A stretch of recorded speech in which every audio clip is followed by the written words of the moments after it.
Marc Daguerre, vous êtes donc avec nous en plateau, président de DT Expert. On parlait des déterminants de l'euro-dollar, les banques centrales, la dynamique macroéconomique en Europe par rapport à la dynamique américaine. Quand vous lisez vos graphiques, là, vous êtes analyste technique, chartiste, comme on dit, Marc. Qu'est-ce que nous indique le niveau d'euro-dollar là sur lequel on se trouve aujourd'hui, 1,17 54, 55, enfin voilà, entre 1,17 et 1,18. Alors, il est évident, dans un premier temps, que le rebond de l'euro-dollar depuis plusieurs mois est très intéressant, même d'un point de vue technique, qu'il a largement dépassé ce qu'on appelle des premières résistances, puisqu'il évoluait depuis pratiquement 2 ans dans un canal relativement plat. Et la sortie haussière de ce léger drapeau est un premier signal d'impulsion haussière important. Cette impulsion est déjà en cours, puisqu'on est déjà largement au-dessus aujourd'hui. Et nos graphiques, comme vous dites, ne nous donnent plus grand-chose, sinon une zone qu'on appelle d'overlap, c'est-à-dire une ancienne zone de support important qui était autour des 1,19, 1,20, qui aujourd'hui sont pour nous, à court terme, la seule véritable résistance. Et encore, pour être très franc avec vous, je la trouve pas aussi solide que ça. Waouh. Ce qui voudrait dire effectivement que, graphiquement parlant, sans compter, parce qu'il faut pas oublier autre chose que quand on regarde, nous, des tendances graphiques de moyen long terme, c'est qu'on essaie de déterminer une tendance. Si là, on arrive à trouver que la tendance est repassée en faveur de l'euro, c'est-à-dire que la tendance est haussière sur l'euro-dollar, évidemment, ça ne signifie pas qu'il n'y aura pas ce qu'on appelle une consolidation intermédiaire, c'est-à-dire que le dollar ne va pas reprendre un peu de poil de la bête en attendant, par exemple peut-être à l'approche des 1,19, mais globalement, si on devait aujourd'hui graphiquement analyser l'évolution du cours à venir, on resterait plutôt haussier. Oui, parce que c'est un scénario qui vous paraît être peut-être le plus probable aujourd'hui. Il faut toujours avoir un scénario central, on a des scénarios adverses, mais je vous demande ça parce qu'en début d'année, on était 1,05 et même on a dû aller autour de 1,04, peut-être 1,03 et des poussières sur l'euro-dollar. Et à ce moment-là, tout le monde nous disait, c'est la parité, le prochain objectif. Et effectivement, ça nous paraissait tous à portée de main. Ça paraissait pas un mouvement supplémentaire de dingue pour arriver à la parité euro-dollar. N'en reste pas moins qu'on n'a jamais atteint cette parité. Est-ce qu'on est à nouveau dans cette situation où tout le monde voit 1,20 et le fait que tout le monde voit 1,20 fait que 1,20 n'arrivera pas? Effectivement, on pourrait se poser la question. Ce qui est certain, c'est que le 1 n'arrivera pas. Ça, pour le coup, on en est maintenant loin. Moi, aujourd'hui, comme vous l'avez dit, je suis analyste chartiste. Le propre de chacun des analystes et même des intervenants de marché en général, que ce soit traders, gestionnaires, etc., c'est d'essayer d'anticiper les mouvements du marché, chacun avec ses méthodes. Je prétends pas que notre méthode est la meilleure. Maintenant, moi, j'ai toujours dit que on essayait de se mouiller un maximum, c'est-à-dire de dire ce qu'on pensait, et qu'aujourd'hui, le biais sur l'euro-dollar pour nous est redevenu positif. Et positif dans le sens où on peut avoir une consolidation intermédiaire, mais que si je devais parier sur l'évolution de l'euro-dollar sur les 6 mois à venir, je la vois beaucoup plus franchement à la hausse qu'à la baisse, ou même éventuellement à une phase d'hésitation. Parce qu'il y a ça aussi de temps en temps. Quand on a envie de se mouiller parce qu'on pense que ça va monter, on le dit, ou que ça va baisser. Et puis il y a des fois où on peut pas savoir parce qu'on est dans des phases de congestion qui sont difficiles. Un peu typiquement ce qu'on a aujourd'hui sur les indices, en général, européens notamment, où on est effectivement dans une phase de correction qui est pas encore, même si on n'est plus très loin, suffisamment inquiétante pour changer notre fusil d'épaule et se dire ah non, ça y est, on a eu le top, on s'y attendait pas, mais maintenant ça va baisser, et qui est évidemment pour l'instant toujours pas suffisamment clair pour se dire non, c'est uniquement une phase de correction. Voilà.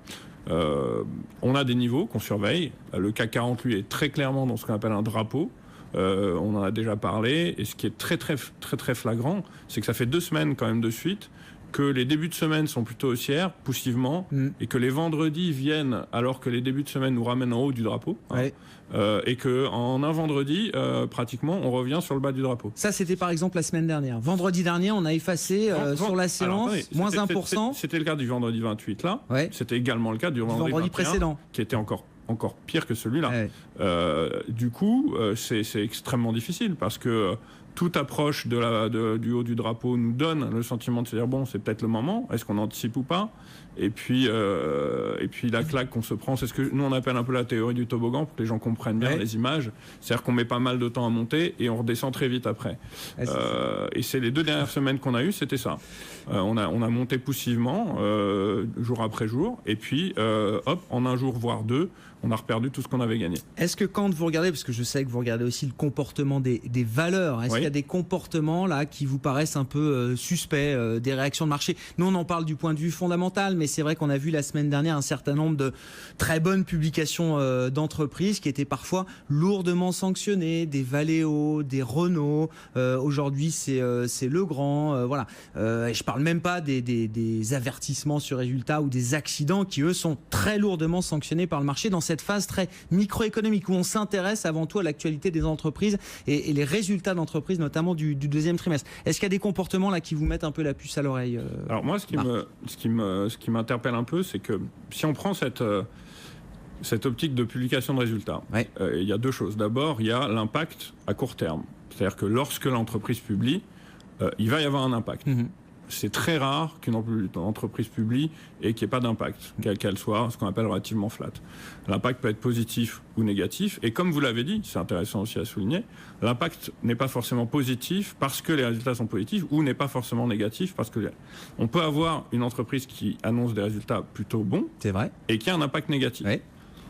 C'est souvent dû à ce qu'on appelle le décalage entre les attentes qu'avaient les investisseurs et le résultat qui finalement, ok, on attendait que ça soit très bon, et finalement c'est bon.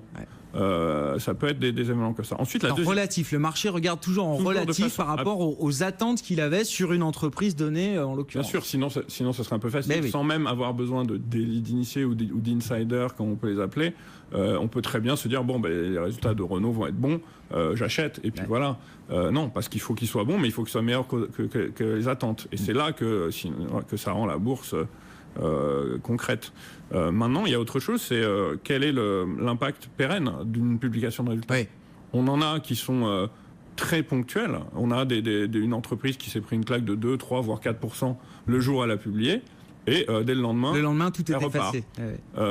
Donc c'est là aussi qu'au cas par cas, c'est intéressant, parce qu'on le voit, il y en a un bon nombre dont c'est le cas, c'est-à-dire que l'impact qu'il y a eu au moment de la publication n'a pas été pérenne par la suite.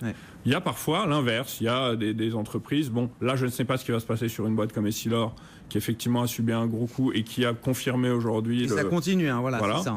Essilor, les résultats mal accueillis la semaine dernière. Alors après, il y a le travail des analystes, effectivement, on abaisse les opinions, les objectifs de cours. Néanmoins, Essilor perd encore 3% cet après-midi. Essilor, Grégoire, qui faisait partie de notre plan de trading de la dernière fois, où j'étais venu voir à la baisse. Donc oui, on était assez content d'avoir vu. Bon, alors bien vu, ça a monté aussi un peu entre-temps, donc c'est très honnête. Mais par rapport à notre plan de trading, on est bon, pour l'instant, on est largement gagnant. Maintenant, aujourd'hui, comme vous l'avez dit, il y a un erratisme qui est difficile à appréhender. Mes collègues précédents ont dit un peu la même chose. Il y a cette remontée de l'euro qui est un peu dérangeante, handicapante. On a vu à un moment, les projecteurs étaient orientés à nouveau vers le pétrole. Et puis finalement, malgré la hausse, la reprise du pétrole, là, on n'a pas eu d'impact véritable sur le marché. Les résultats d'entreprise sont revenus au devant de la scène. Mais, on vient de le dire, les résultats d'entreprise, c'est des impacts ponctuels. Est-ce qu'à la fin de cette période de résultats, est-ce qu'on va pouvoir en tirer une véritable conclusion ? Est-ce que sous couvert que la plupart des entreprises auront eu plutôt des résultats positifs va faire que les investisseurs vont ? J'ai hélas pas cette impression-là, moi, et j'ai rarement vu des résultats d'entreprise donner un biais vraiment pérenne au marché, sinon ponctuel, qui peut servir pour des traders de court terme, évidemment. Mais pour avoir une vision du marché à plus long terme, je pense qu'il faudra attendre autre chose et que malgré tout, pour l'instant, j'aurais du mal à retourner tout de suite mon fusil d'épaule parce que il y en a plus de risques à essayer de ce qu'on appelle shorter un top. Bon. Maintenant, une dernière chose graphique qui est importante et qui peut-être nous éclairer un petit peu, c'est que les indices, la plupart des indices européens et certaines valeurs également étaient dans un canal de long terme dont ils étaient tous sortis violemment début 2016. Ce qui se passe aujourd'hui, c'est que beaucoup de valeurs reviennent tester ce qu'on appelle en pullback, c'est-à-dire reviennent à l'approche de ce canal, qui était donc la borne inférieure du canal qui devient aujourd'hui une résistance, et que pour l'instant, il y en a pas mal qui ont buté un peu dessus, le CAC notamment, le DAX également. Donc est-ce que c'est cette donnée technique que nous, on va devoir surveiller? Pour l'instant, en tout cas, oui, c'est ce qu'on fait avec des balises qu'on va mettre comme d'habitude en haut, en bas, et en se disant, bon, bah, tant qu'on est entre ces balises, on est prudent. Si on dépasse telle balise, on attaque. Si on dépasse telle balise, on vend. Et après, on tient la barre et on voit ce qui se passe. Bon, marché pas facile à lire quand même, hein, pas facile à analyser. Et c'est vrai que j'ai l'impression quand même que beaucoup estiment que on aura un rebond de ce marché. Effectivement, on a cette phase de consolidation, correction, et beaucoup estiment qu'on va avoir un rebond de nos actions européennes. Je sais pas, j'ai le sentiment, c'est pas gagné à ce stade. C'est pas gagné, et bon, et c'est pas à vous que je vais l'apprendre. Quand beaucoup estiment. Ouais. Voilà, il y a le côté toujours un peu contrariant où on se dit trop de consensus souvent ça. En bourse c'est bon. Maintenant, je pense aussi que la manne financière a changé un petit peu, qu'avec tout ce qui s'est passé, il y a quand même des processus de contrôle, des choses qui permettent peut-être un tout petit peu moins d'aléas violents, ce qui fait qu'aujourd'hui finalement le marché monte depuis là, si on regarde pas à court terme, mais en tout cas depuis 2011. Oui, non, mais on a toujours cette tendance haussière. La tendance haussière est toujours là. On n'est pas en train de se dire on est à nouveau dans une forte tendance baissière. Et effectivement, il y a toujours des craintes de partout. On ne sait pas d'où peuvent venir d'où pourrait venir une prochaine bulle. Est-ce que c'est les taux? Est-ce que c'est un événement géopolitique qui, là, pour le coup, n'est peut-être même pas encore dans les papiers? Est-ce que c'est une crise pétrolière? Est-ce que c'est un événement qui viendrait de la Chine? On ne sait pas, c'est évident. Mais pour l'instant, on tient la barre, et tant que certains niveaux tiennent, je pense effectivement qu'il vaut mieux, pour l'instant, continuer à jouer la hausse. Et sous les 5100 points notamment, il y a des niveaux importants sur le CAC 40 5080 pour nous. Voilà, exactement. 5080 exactement, niveau qui a pour l'instant parfaitement fonctionné chaque fois qu'on est allé retester. Donc c'est ce niveau des 5080 points. On est au-dessus des 5100 actuellement. Le CAC qui cède un peu de terrain, moins 0,25%. On évolue en ordre dispersé aujourd'hui en Europe, avec des résultats arbitrés par les investisseurs. Ça se passe bien pour Veolia, et même très bien, qui emmène l'ensemble du secteur des utilities. Plus compliqué en revanche pour Legrand. Alors le groupe à la fois est très bien valorisé, souffre peut-être du niveau de l'euro-dollar, et puis les investisseurs les plus tatillons vont peut-être aller chercher quelques déceptions sur le rythme de croissance au deuxième trimestre chez Legrand, et notamment sur le marché français, la croissance en France de Legrand qui sous-performe la croissance globale du groupe. Voilà pour les quelques points de détail, mais le titre Legrand, déjà bien valorisé, subit sans doute des prises de profit et recule de 3,5% cet après-midi. Plus forte baisse du CAC 40.